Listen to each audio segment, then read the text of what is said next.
You're listening to the Options Insider Radio Network, the home of the Options Podcast. For more quality options programs, visit theoptionsinsider.com or search for Options Insider Radio Network in your podcast provider of choice. Listeners can also access all of our programming through our mobile app available in the iTunes and Google Play stores. Select programs are also available via live stream at mixlr.com/options-insider. That's mixlr.com/options-insider. Don't forget to follow along with your favorite programs and submit your own questions for the hosts at twitter.com/options, stocktwits.com/options, facebook.com/theoptionsinsider, or via questions at theoptionsinsider.com.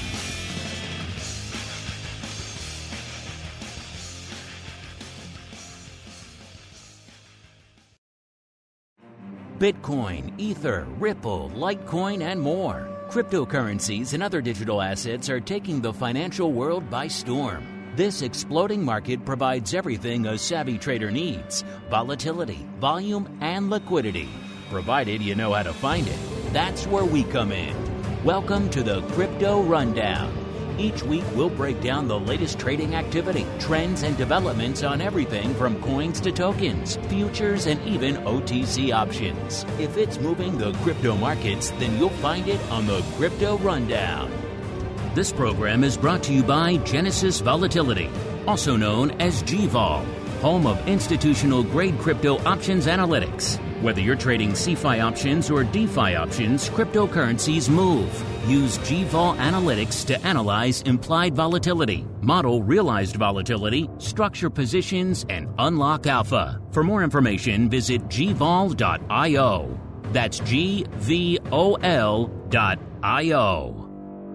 Now it's time to dive into the exploding world of cryptocurrencies and digital assets. It's time for the Crypto Rundown.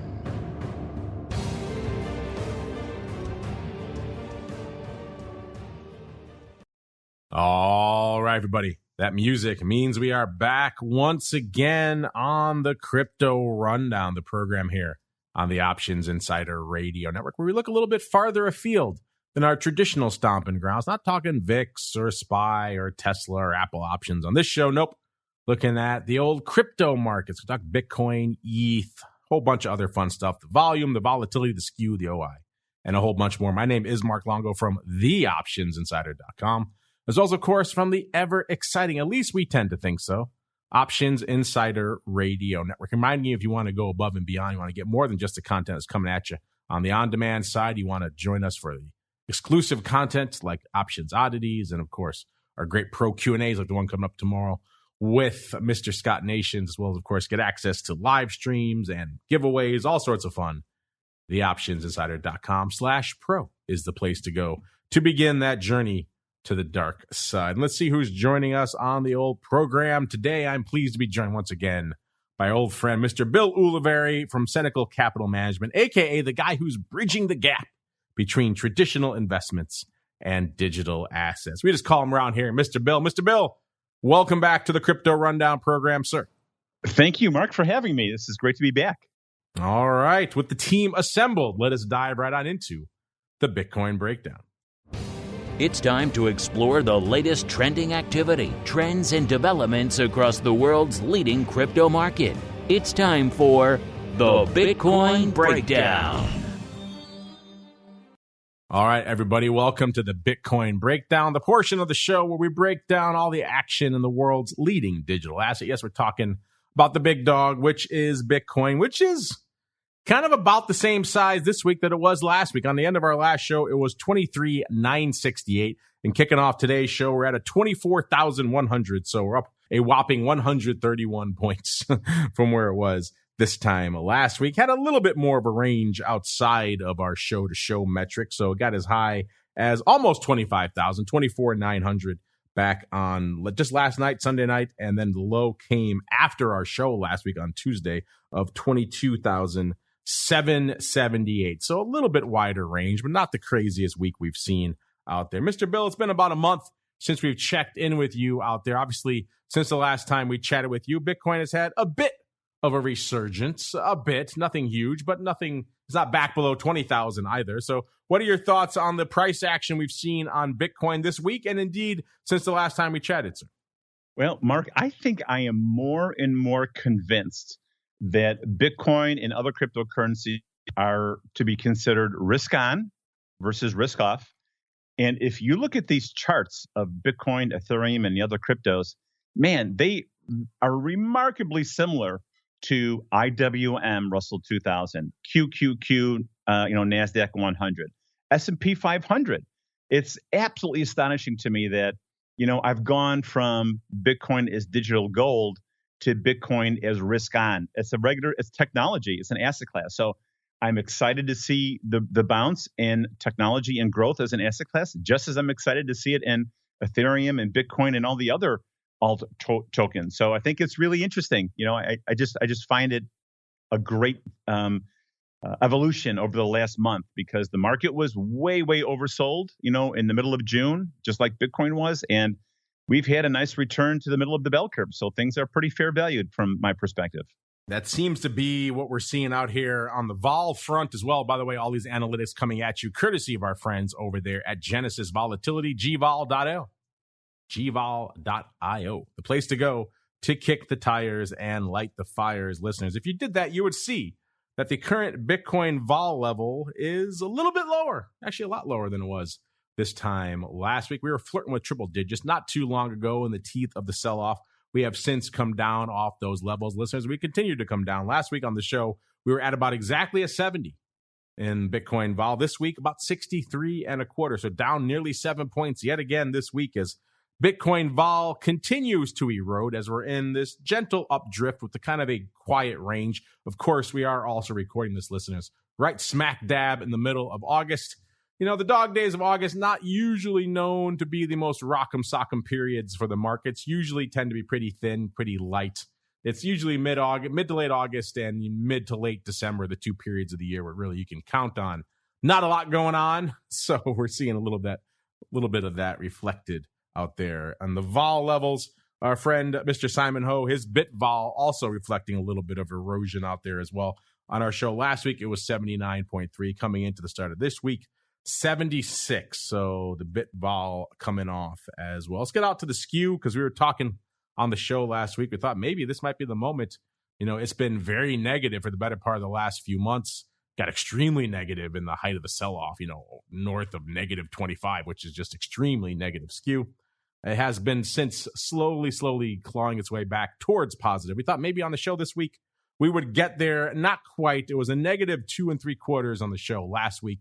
This week, about a negative 3/4. So it's come in about 2 points, but still not quite hanging out in the positive, at least as of the start of the show. And similar evolution going on with Simon's bit skew, a 92.3 last week, 94.5 this week. By the way, if you want to hear more from Simon, he'll be joining us live from across the pond, so nice and early for him.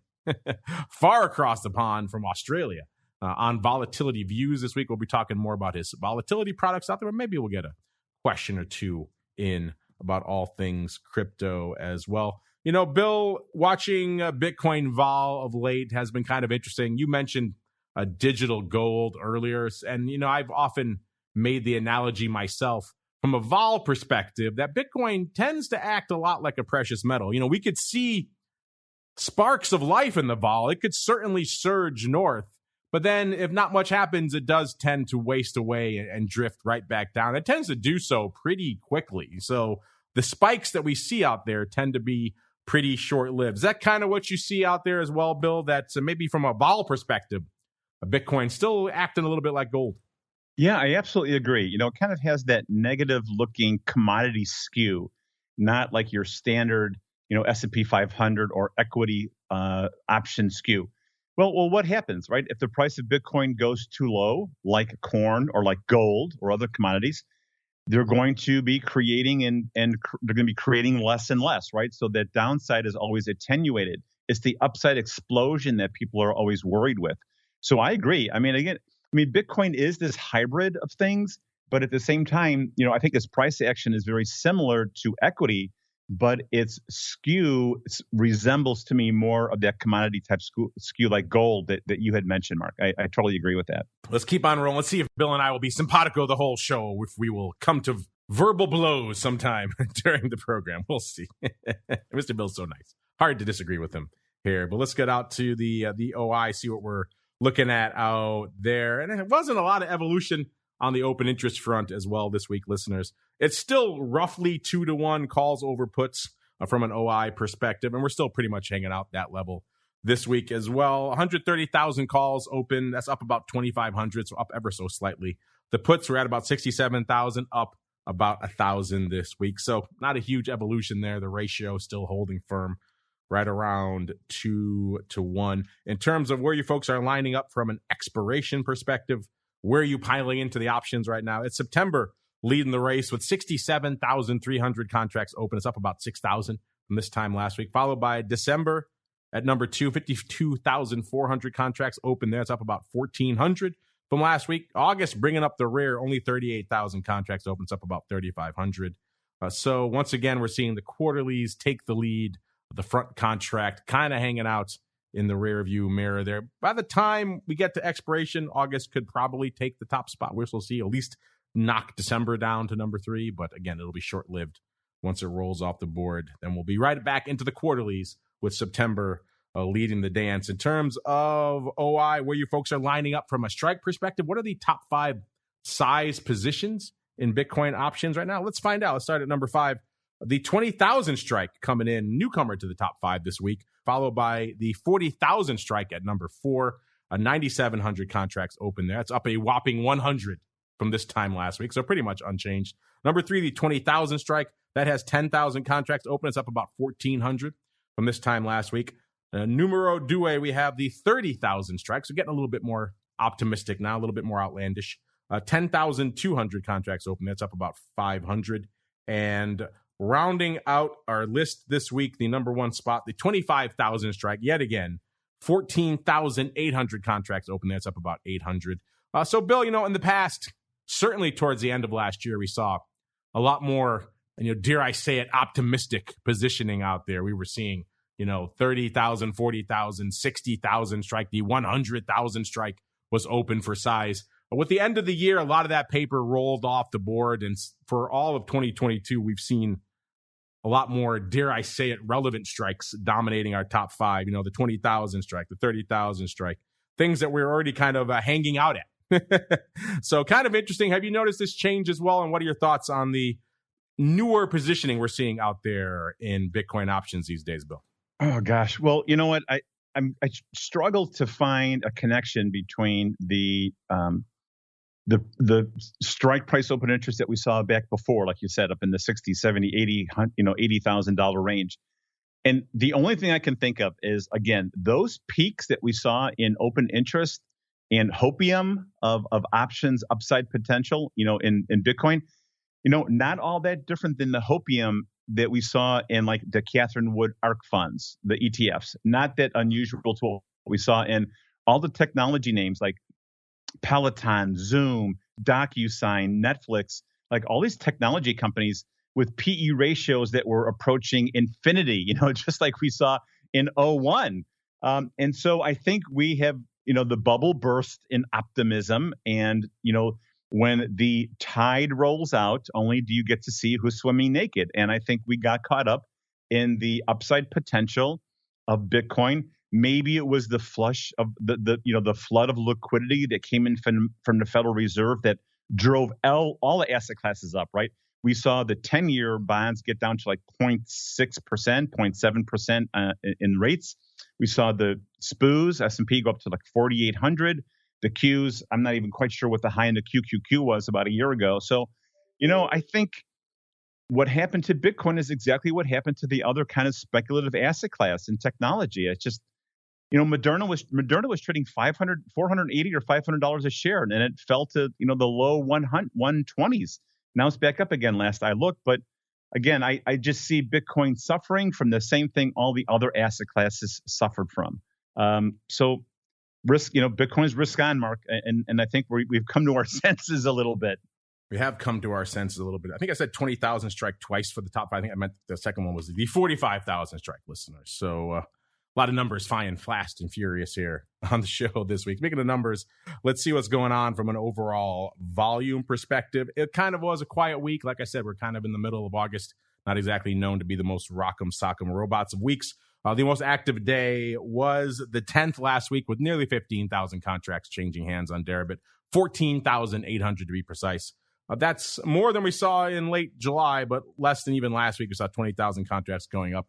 It's like 20,000 is really the barometer. If you get below that, it's a pretty quiet week. And we were back below that again this week. But again, it is August, so temper your expectations accordingly. Listen, let's get on out to the Bitcoin options. What's going on out there this week? We'll start with the big dog over there at CME.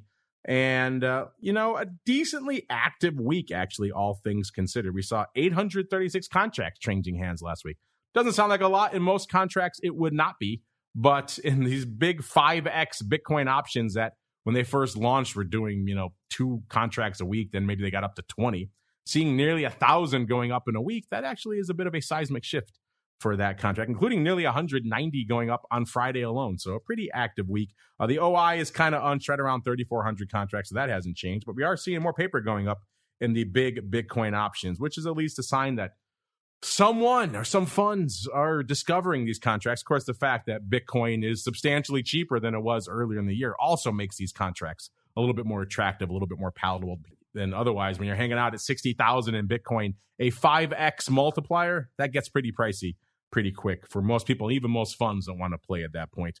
The Bitcoin futures, kind of a quiet week for them. Again, it is mid-August. Unchanged was the OI this week, right around 12,400 contracts, same as it was last week. We saw 5,300 contracts going up on Friday, which is nothing really to write home about. Pretty quiet out there.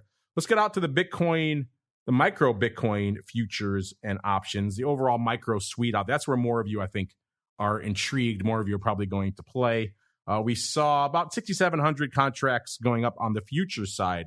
That was just on Friday, so decently active on the futures. The options are still kind of picking up steam. They're still kind of quiet. Only 700 contracts going up all of last week on the micro Bitcoin options, which is kind of interesting. I kind of thought these products would resonate a little bit more. Again, it is August, so temper your expectations accordingly. The OI on the futures side is down to 20,000 contracts. That's down about 3,600 contracts from this time last week. Mr. Bill, I know you've kept an eye on the CME offerings, even though you don't use them in your practice over there. Any thoughts on what we're seeing out there from a CME perspective? And have you changed your tune? Are you suddenly, since the last time I talked to you, are you slinging CME futures and options willy-nilly, sir?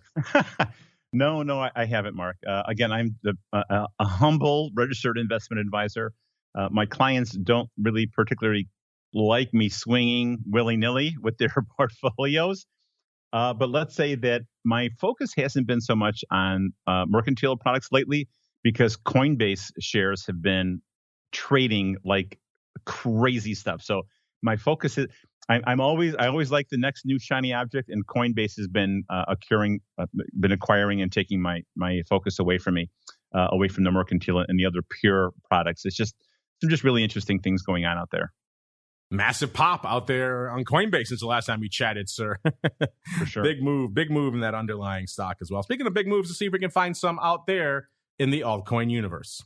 It's time to move beyond Bitcoin and find out what's moving the rest of the crypto marketplace. It's time to boldly venture into the altcoin universe. All right, everybody, it begins. It is time to explore the altcoin universe.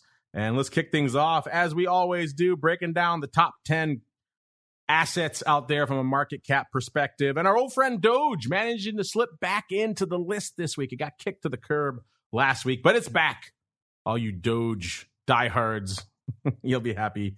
We got Doge at just about 10.3 billion, so it still cost you a little over 10 billion in market cap to break into the top 10. That's a little bit higher than we saw over the last month or so out there, where you could sneak in with a little bit over 8 to 9 billion out there. Number 9, we've got Solana, 15.3 billion. So about a 5 billion jump from number 10 to number 9. So now we're starting to climb up a little bit. Number 8, Binance USD, 17.8 billion. Number 7, XRP, 18.25 billion. Number 6, it's Cardano, just a little bit shy of 19 billion. Number 5, good old BNB, 51.2 billion. So again, we have that huge jump from number 6 to number 5. Number 4, USD Coin, 53.5 billion. Number 3, it's Tether, 67, almost 67.5 billion.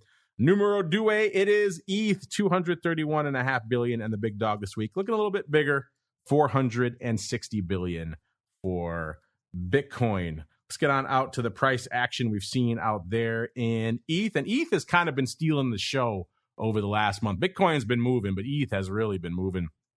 It's been a decent week again this week as well. We are on our last show, we were at 1778. Coming in to start today's show, just a tick under 1900 listeners, 1897, up nearly 120 handles from where it was this time last week. We did break over 2000 again, ever so slightly.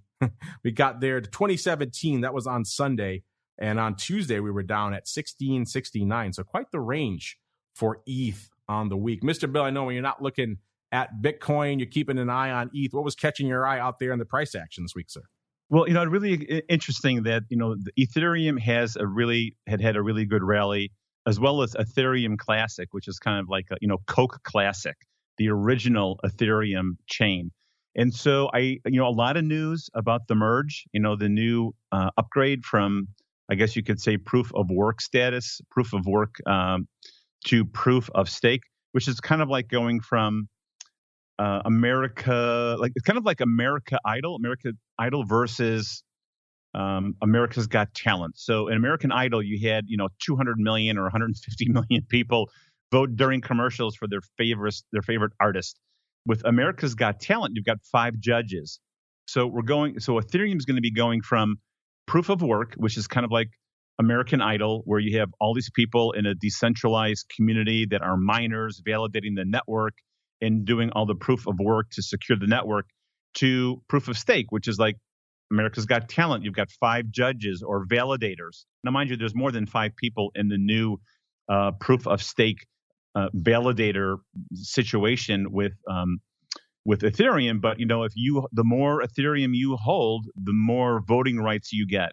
And so it'll be really interesting how this goes forward.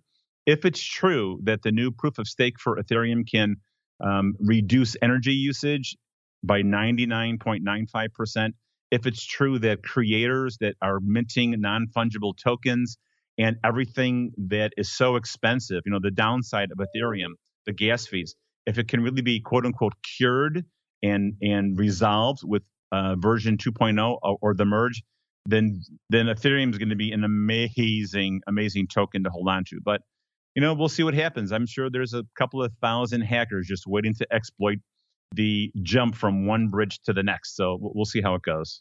Yes, another tilt back in the favor of ETH and the epic ETH versus Solana. Which ecosystem will win out in the end? A lot of people have been swinging towards Solana, it seemed like, over the better part of this year. Maybe this will tilt some folks back in the ETH camp. Certainly, price action wise, it is certainly driving a lot of people back into the ETH camp, which is always interesting to see. Let's get on out to the vol, see what's going on. ETH has been hanging out at nearly triple digits for a while because ETH has been moving. It's delivering the vol. It was nearly a 97 on our show last week, 96.85.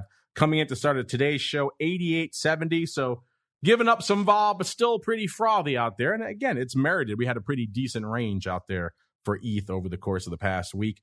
Skew-wise, on our last show, we were just starting to get there, listeners, right? We were just ever so slightly negative 0.25. So effectively, we had a flat skew. And we thought maybe this would be the week we'd see the bias back to the calls. And yet this week, we're back to the negative 1.5. So still negative on the skew front, even though overall, open interest-wise, the bias is still clearly to the calls. Coming into showtime, we have 3.3 million calls open on Deribit. That's a ton of calls, to use the technical term, listeners. That's up 120,000 this week. The puts keep in pace, though. The puts this week at about 850,000 contracts, up about 112,000. So this is the first time in a few weeks we've seen almost as many puts going up as calls. Again, a quiet week, so bear that in mind. But still interesting stuff. Of course, we still are pretty much at 4-to-1 calls over puts. So ETH is taking the call bias that we're seeing in Bitcoin and just taking it up a notch.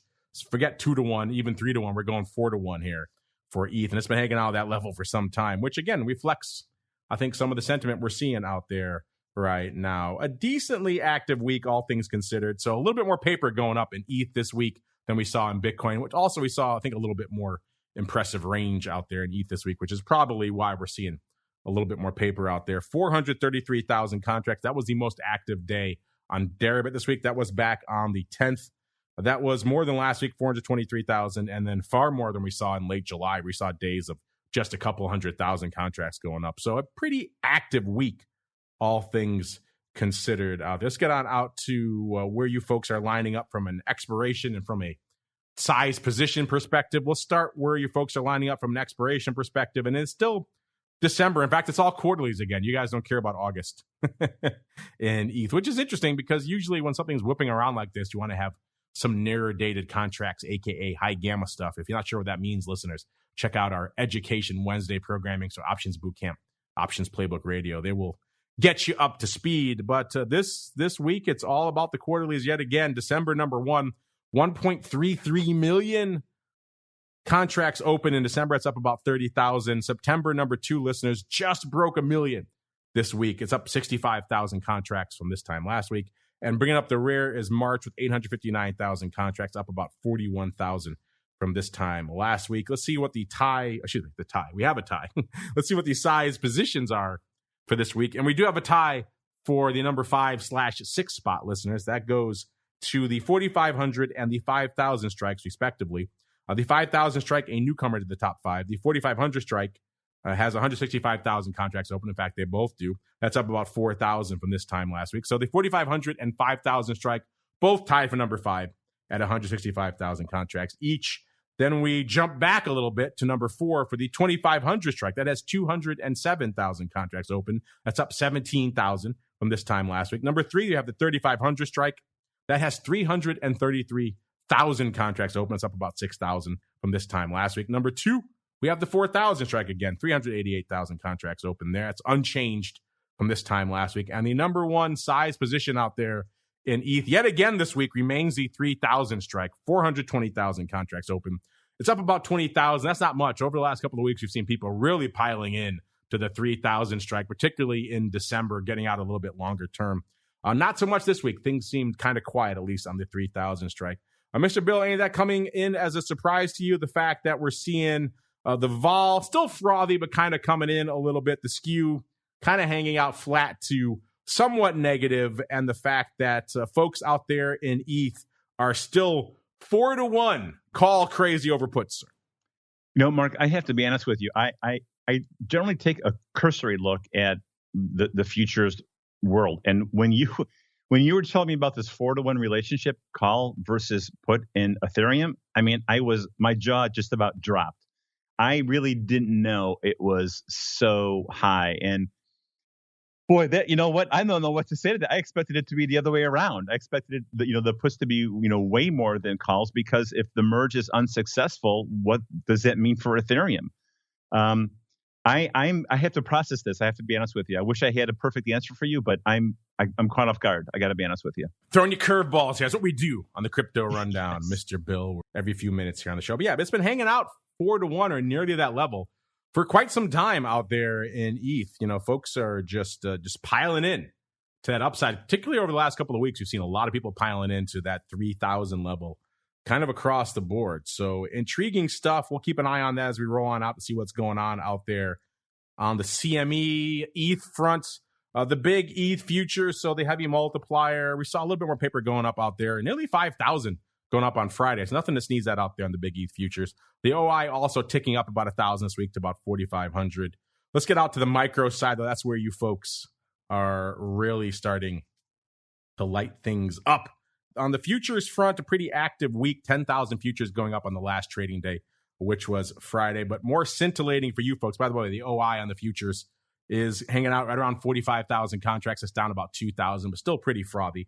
But interestingly enough, you folks are piling in to the micro ETH options. Now, remember I said there really was no action out there in the micro Bitcoin options, only about 700. Well, contrast that to the ETH, 31,000 going up this week here at CME. So a lot of paper on the tape on the ETH front, which again makes sense. People are excited by ETH again. This is, I don't know, Bill, you kind of keep your finger on the pulse of the crypto space.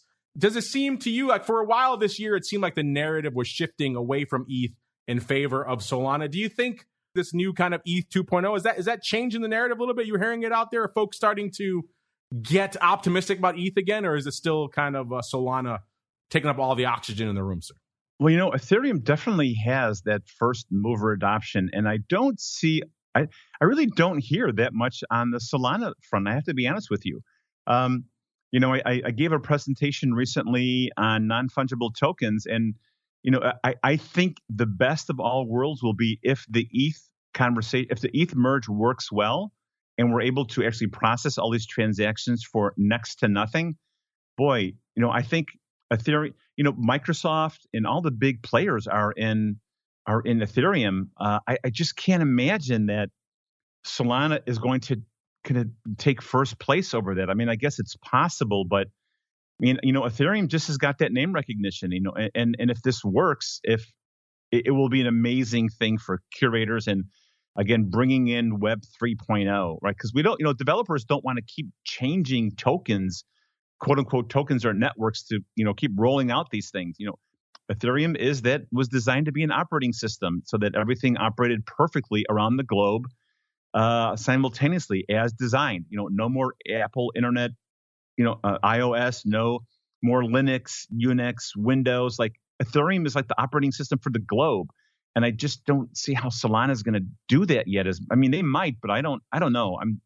I think Ethereum's still the top dog, Mark. I'll be honest with you. Let's see what happens after the merge, which we're probably a month away from seeing what happens. Yeah, it's getting close. Speaking of seeing what happens, I just happened to pull it up while you were talking. We were talking about last week being pretty active, 31,000 contracts going up on micro ETH options. Well, just today, listeners, as we were talking, 40,000 contracts have gone up just today in the micro ETH options at CME. Looks like it was a Dece in March. Could be a bit of a roll. I'll have to see. Obviously, we don't know the OI change. We'll have to wait until tomorrow for that. But 20,000 of the 2,000 puts in December traded, and also 20,000 of the 1,500 puts in March. So if it's a roll, they're doing it kind of strangely. Usually, if you roll out in time, you roll your protection up. You want to get closer to where we're trading, which is around the 2,000 strike. You don't usually roll out and down. It could just be a time spread going up as well. We'll have to wait a little bit till we see more about what's going on. It could be opening on both legs, in which case it is just a straight up time spread going up out there. Either way, 40,000 contracts going up on the CME ETH, micro ETH options, I should say, just today as we're talking out there. So a hot week out there for ETH. Speaking of altcoin, well, before we get to the rest of the altcoin, I start breaking down some numbers. Mr. Bill, I know you're getting back to basics in crypto. That's what you said the last time you were on the show. But I know you're always keeping an eye on the altcoin universe. There's always one or two intriguing tokens or assets that are coming across your radar that are kind of intriguing you. Anything in your back pocket from an altcoin universe perspective this week, so you want to share with our audience? Nothing really new, Mark. I have to be honest with you. What I think Ethereum Classic, the Grayscale Fund of Funds ETF, the Russell 2000, QQQ spiders. They're on the far right side of their bell curve. On the far left side is IOTX, the Keep network, maybe Storage Coin. Some of the oldies. I'm still focusing, Mark, on the tokens that begin with the letter X, XRP, XLM, XDC, and IOTA, right? So these are the tokens that are following the ISO 20022 protocol, communication protocol. That's what SWIFT, the SWIFT global cross-border payment system is switching over to this standard in like November 2022.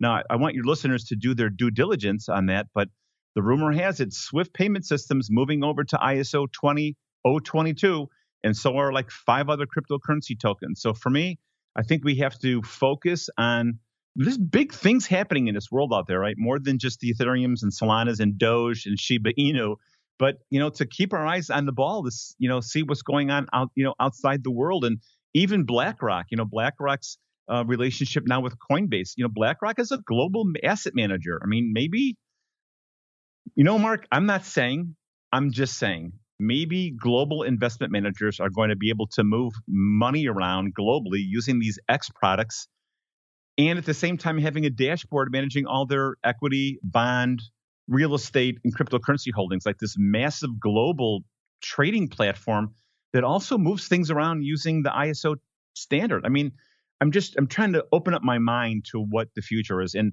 it does not consist in, I don't spend that much time thinking of Shiba Inu or Doge anymore, although I'm very surprised it's in the top 10. So there's a bigger picture here I'm trying not to miss. And that's where I've been spending my time, Mark. How dare you besmirch Doge on this program, sir? I'm sorry. I will not take it. Your dog sounds like he's angry too.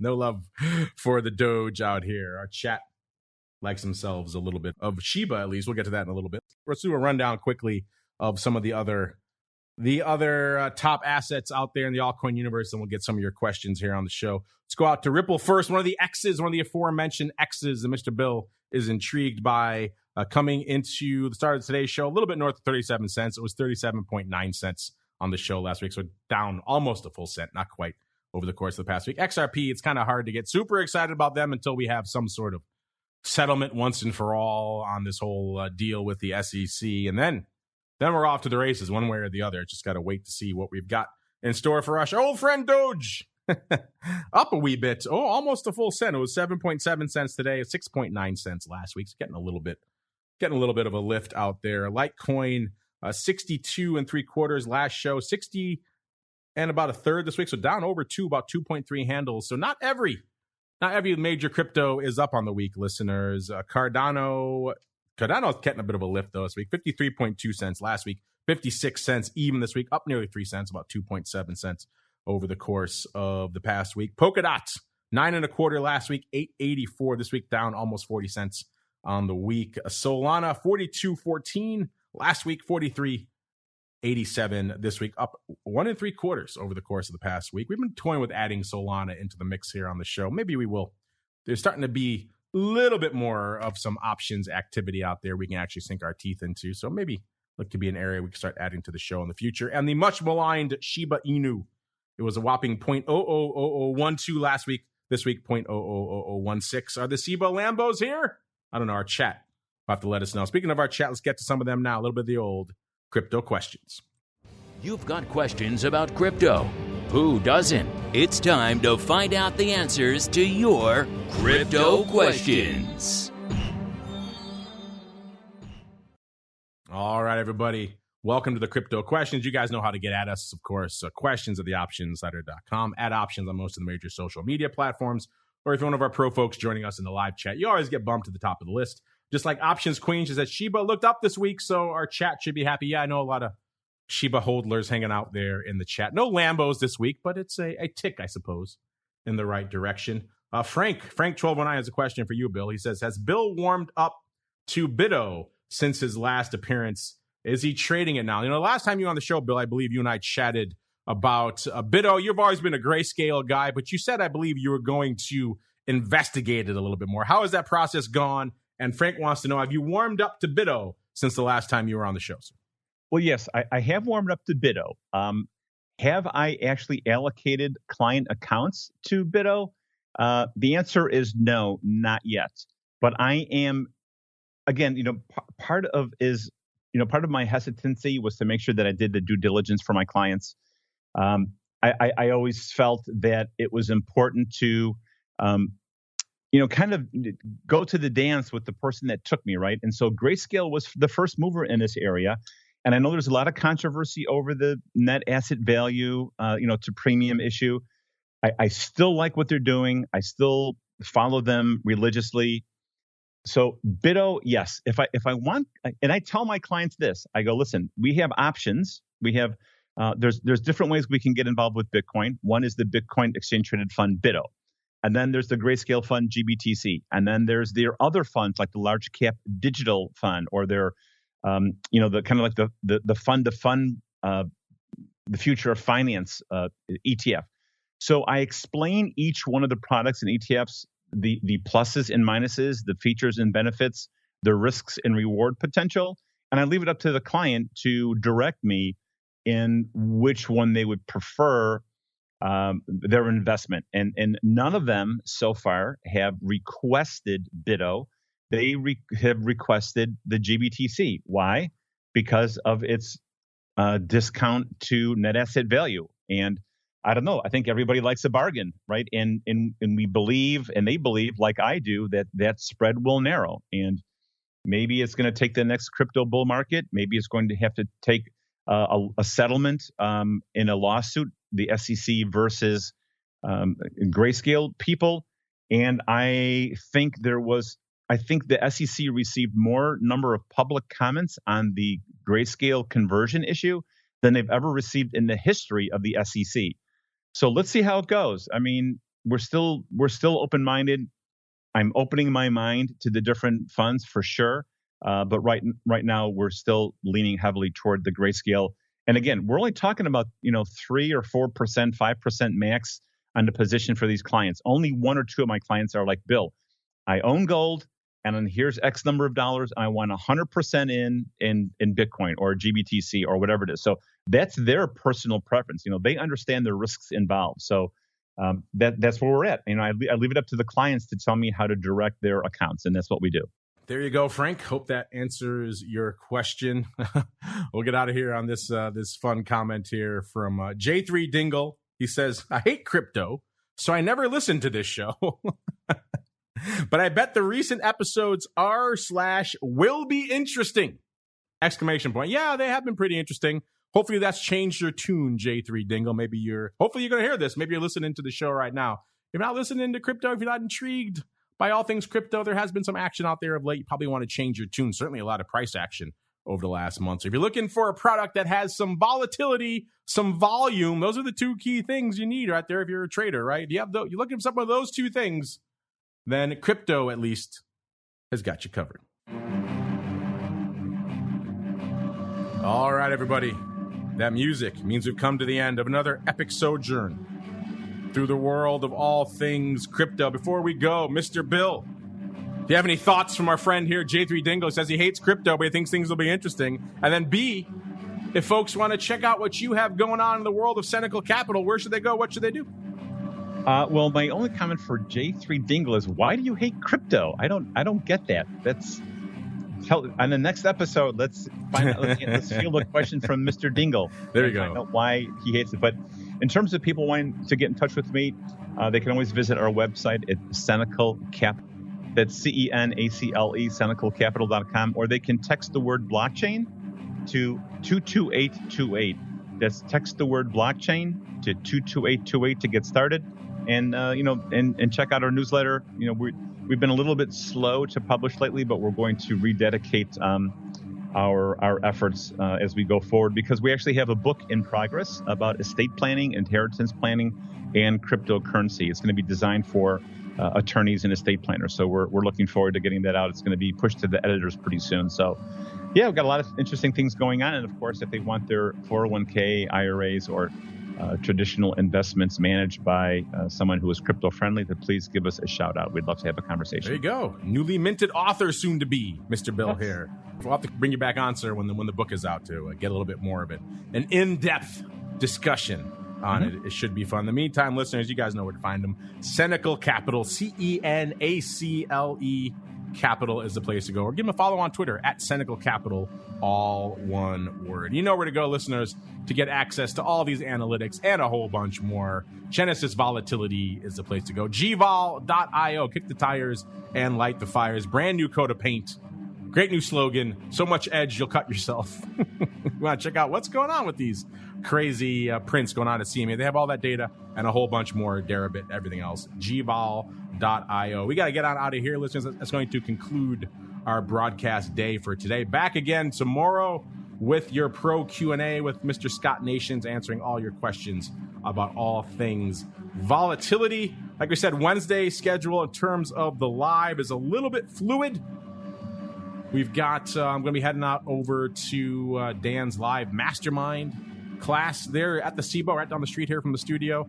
So we'll be able to record an options boot camp. Whether or not we'll be able to stream it to you live is the question that's in the air right now. That depends on the logistics of the setup over there at the SIBO. But you will have an options boot camp on the network at the very least. And you'll have Brian on OPR. Thursday, of course, TWIFO and the option block. Friday, volatility views for all you pro folks, of course, options oddities. Then back again next Monday, another episode of the Crypto Rundown. Stay safe out there, everybody. This program is brought to you by Genesis Volatility, also known as GVol, home of institutional-grade crypto options analytics. Whether you're trading CeFi options or DeFi options, cryptocurrencies move.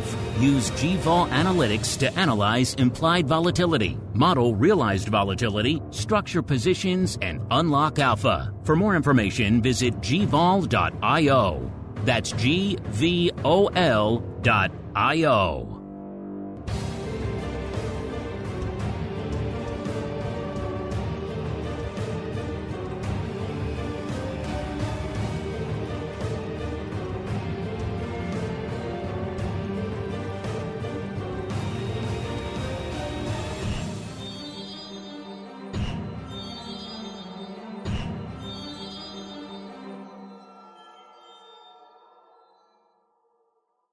You're listening to the Options Insider Radio Network, the home of the Options Podcast. For more quality options programs, visit theoptionsinsider.com or search for Options Insider Radio Network in your podcast provider of choice. Listeners can also access all of our programming through our mobile app available in the iTunes and Google Play stores. Select programs are also available via live stream at mixlr.com/options-insider. That's mixlr.com/options-insider. Don't forget to follow along with your favorite programs and submit your own questions for the hosts at twitter.com/options, stocktwits.com/options, facebook.com/theoptionsinsider, or via questions at theoptionsinsider.com.